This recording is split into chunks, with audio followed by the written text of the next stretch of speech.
देखो एक चीज मैं स्टार्टिंग में कह दे रहा हूँ, इस मूवी को देखने के बाद जो मेरे अंदर में विचार आया है ना, वो ये है कि ये फिल्म निब्बा निब्बी के लिए तो नहीं है। हाँ, ये उन लोगों के लिए बिल्कुल भी नहीं है। शायद ये मूवी देखने के लिए आ जाए तो शायद खुद का ही खून कर डालेंगे ये लोग। ये ऐसे कैसे कर सकते हैं, नहीं ऐसा कैसे कर सकते हैं। तो भाई सोच समझ करके जाना, और ये फैक्ट है। तो बंदा हाजिर है और मैंने देखा है धड़क 2। ये मूवी कैसी है? क्या ये मूवी आपको देखनी चाहिए, या आपका टाइम वेस्ट होने वाला है, आपका पैसा वेस्ट होने वाला है, क्या होने वाला है, इसी बारे में बात करूंगा। उससे पहले अगर आप चैनल पे नए हो तो चैनल को सब्सक्राइब करो, बेल का बटन दबाओ और वीडियो का एंड तक जरूर देखना। और इतने सारे लोग भाई मेरे वीडियोस को देखते हो, लाइक तो ठोक दिया करो कम से कम लाइक। भाई इसमें कहानी दिखाई जा है विधि और नीलेश की, जो कि भाई एक दूसरे से प्यार करने लग जाते हैं। लेकिन ये प्यार आता किस लिए है, क्यों शुरू होता है और इसका एंड क्या होने वाला है, यही चीज जो है आपको इस मूवी में देखने को मिलेगा। अब इस चीज को इन लोगों ने छुपा करके रखा है। अब देखो कहानी सिर्फ इतनी सी नहीं है। कहानी यहाँ पे एक ऐसे बंदे की है जो कि भाई अपने गांव से शहर में आता है, क्योंकि गांव में बहुत कुछ हो चुका है। अब वो शहर आता है पढ़ लिख करके एक वकील बनने के लिए। अब क्या वो वकील बन पाएगा? और जो यहाँ पे अपर कास्ट लोअर कास्ट का जो एक डिफरेंस दिखाया जा रहा है, उस डिफरेंस के वजह से कितना कुछ झेलना पड़ेगा। क्योंकि ये भाई साहब जो है नीलेश जो कैरेक्टर है, ये अपने गांव में बहुत कुछ झेल चुके हैं और उसके बाद से यहाँ पे आए हैं। यहाँ आने के बाद भी उनके साथ में वही चीज होता है जो कि गांव में ऑलरेडी एक बार हो चुका है, और उस वक्त का कारण कुछ और था।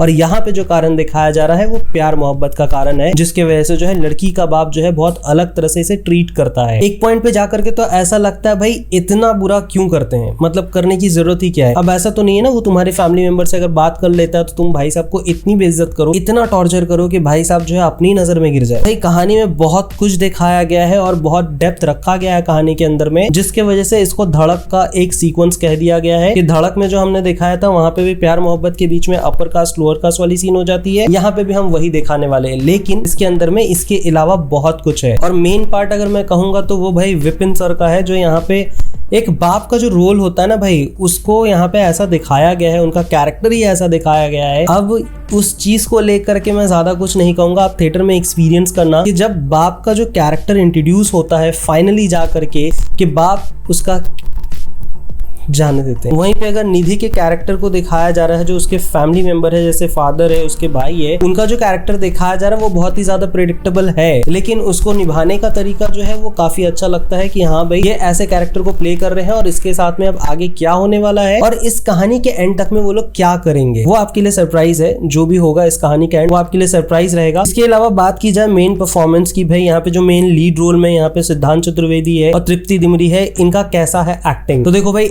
एक्टिंग लेवल की अगर बात की जाए तो तृप्ति दिमरी और वहीं पे सिद्धांत चतुर्वेदी काफी सही बैठे हैं। इन लोगों ने अपना कैरेक्टर को बहुत ही ऑनेस्टी के साथ में प्ले किया है। इनके कैरेक्टर के साथ में आपको सहानुभूति आनी शुरू हो जाती है। खास करके नीलेश का जो रोल प्ले किया है सिद्धांत चतुर्वेदी ने, भाई वो काफी सही जाता है। आपको उसके साथ में बहुत ही ज्यादा हमदर्दी, उसका जो पेन है उसको आप फील करने लग जाते हो, सोचने लग जाते हो कि एग्जैक्टली ऐसा क्यों किया जा रहा है और क्यों हो रहा है इस बंदे के साथ में। एक और चीज कहना चाहूंगा, सिद्धांत चतुर्वेदी हमेशा से शाहिद कपूर को कॉपी करते हुए आए हैं। यहाँ तक कि लास्ट उनकी एक मूवी आई थी जो कि भाई युद्ध था, उसके अंदर में बहुत ही ज्यादा अग्रेशन वाला एक कैरेक्टर को प्ले कर रहे होते हैं जो कि बहुत ही ओवर चला जा रहा होता है। यहाँ पे आपको सिद्धांत चतुर्वेदी जो है बहुत लिमिट में एक्टिंग करते हुए दिखेंगे, क्योंकि वो कैरेक्टर की डिमांड ही ऐसी है, वो कैरेक्टर लिखा ही ऐसा गया है कि वो बंदे को गुस्सा आ रहा है, लेकिन उस गुस्से को वो कैसे निकाल रहा है, उसको दिखाने का जो तरीका है और उसको जो प्ले किया है वो तारीफ के काबिल लगता है। वहीं पे तृप्ति दिमरी की बात की जाए, जो कि भाई एक अपर क्लास से आती है, वेल टू डू फैमिली में से है, और खास करके यहाँ पे जो इंग्लिश क्लासेस वगैरह दिखाने का जो सीन दिखाया जाता है कि धीरे धीरे उनके बीच में जो एक बॉन्डिंग हो रही है,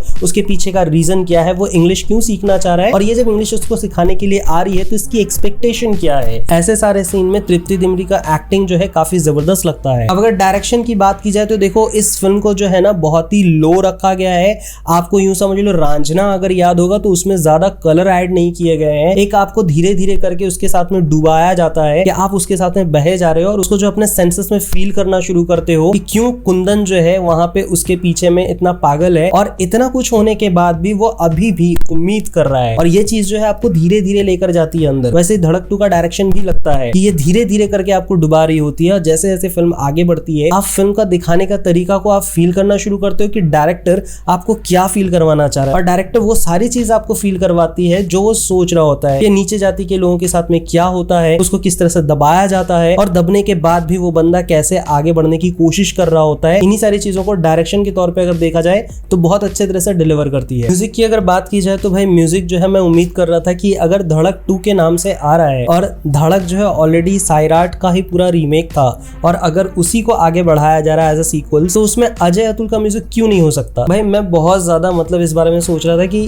काश इसमें अजय अतुल होते तो इस कहानी को जो है ना इतना पेन और इतना सूदिंग तरीके से दिखा रहे होते ना भाई, उसका कोई जवाब नहीं होता। तो म्यूजिक को लेकर के मुझे थोड़ी सी शिकायत है। तनिष बागची की बात की जाए तो ये बंदा छापू मास्टर है, बहुत गंदा बोल रहा हूँ। देखो ये टोनी कक्कड़ के साथ में सही बैठता है ये बंदा। इस बंदे को अपना कुछ ओरिजिनल क्रिएट नहीं करना आता है। अगर कुछ ओरिजिनल लाएगा भी ना भाई, वो उतना हिट नहीं करता दिल को जाके कि हाँ भाई एकदम मस्त लग रहा है, इसकी म्यूजिक जो है दिल को छू रही है, ऐसा नहीं लग पाता है। ऐसे भी करके मुझे टाइटल ट्रैक जो है धड़क 2 का जो टाइटल ट्रैक है वो मुझे अच्छा लग जाता है। उसके बाद से जितने भी गाने हैं वो फिल्म के साथ में सही जा रहे हो। ओवरऑल अगर कहा जाए तो हाँ आप इस मूवी को देख सकते हो। और कुछ लोग जो है जाकर के सीधा स्पॉइलर देंगे। ये एक मूवी का रीमेक है मुझे पता है, लेकिन उस मूवी के बारे में नहीं बताना चाह रहा हूँ। हाँ इस चीज को बहुत अच्छे से छुपा करके रखा गया था। और अगर ट्रेलर की बात की जाए, बहुत ही स्मार्टली ट्रेलर को कट किया है ताकि कोई भी पकड़ ना पाए। लेकिन फिल्मी कीड़े जितने भी है, जैसे कि मैं हूँ और भी बहुत सारे लोग हैं, वो पकड़ लेते हैं और फिर बता देते हैं कि ये कौन सी मूवी की है। लेकिन मैं चाहता हूँ कि इस मूवी को आप जाकर के देखो और उन सारी चीजों को समझो जो डायरेक्टर उन सारे प्रॉब्लम्स को आपके सामने में रखना चाह रहा है कि इस तरह की प्यार मोहब्बत के बीच में क्या क्या हो जाता है और ये